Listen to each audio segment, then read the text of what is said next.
याहिया से जान लें ये बात ज़रा। याहिया बताइएगा, क्या लग रहा है आपको, आईसीसी की तरफ से क्या फैसला एक्सपेक्टेड है? बांग्लादेश की जगह स्कॉटलैंड को शामिल करने की भी चेमा गोइयां हैं। अगर तो पाकिस्तान का क्या मौक़िफ़ होगा, पाकिस्तान किस तरफ खड़ा होगा?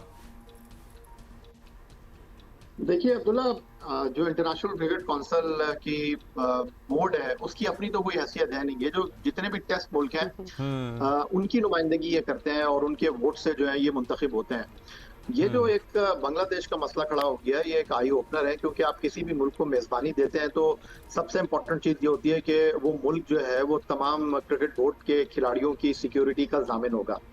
बिल्कुल वजह फरमाया माजिद भट्टी साहब ने कि पाकिस्तान और भारत का जो इशू हुआ, फिर उसके बाद फ्यूजन मॉडल डिस्कस हुआ अगले 3 सालों के लिए। सबसे बड़ा सवाल यह है कि भारत ये कहता है कि पाकिस्तान आने में उनके खिलाड़ियों को सिक्योरिटी खदशात हैं। तो भाई वो पाकिस्तान नहीं आ रहे तो हम भी भारत नहीं जा रहे। लेकिन अब अगर बांग्लादेश ये बात कर रहा है कि भाई हमारे खिलाड़ियों को भारत में खेलने पर सिक्योरिटी खदशात हैं, तो कैसे आईसीसी जो है वो ये कह रहा है कि जी आपको कोई खदशात नहीं है, आप जाकर खेल लें।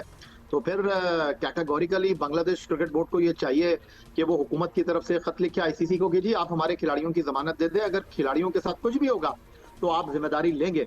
जहां तक पाकिस्तान क्रिकेट बोर्ड की बात है, तो पाकिस्तान क्रिकेट बोर्ड का जो स्टांस है, बिल्कुल पाकिस्तान क्रिकेट बोर्ड को बांग्लादेश के साथ कंधे से कंधा मिलाकर खड़ा होना चाहिए और उनकी आवाज बनना चाहिए, और उनकी आवाज को सिर्फ अपने तक नहीं बल्कि तमाम क्रिकेट बोर्ड तक उठानी चाहिए कि एक मुल्क को वर्ल्ड कप की मेजबानी मिली है, उसकी जिम्मेदारी है कि वो तमाम मुल्कों को जो है वो साउंड एंड सिक्योर करे। तो ये बांग्लादेश का जो मामला है इसको हल होना चाहिए। इसका ये सोल्यूशन नहीं है कि आप बांग्लादेश को कहते ये हैं तो थैंक यू खैर वेरी मच, या अगले रैंकिंग की हम टीम जो है यहाँ वो बैठे टूर्नामेंट ये का कह समझ रहे लेगी। हैं it is definitely not a priority for them, at least यही लग रहा है, but that's all the time we have.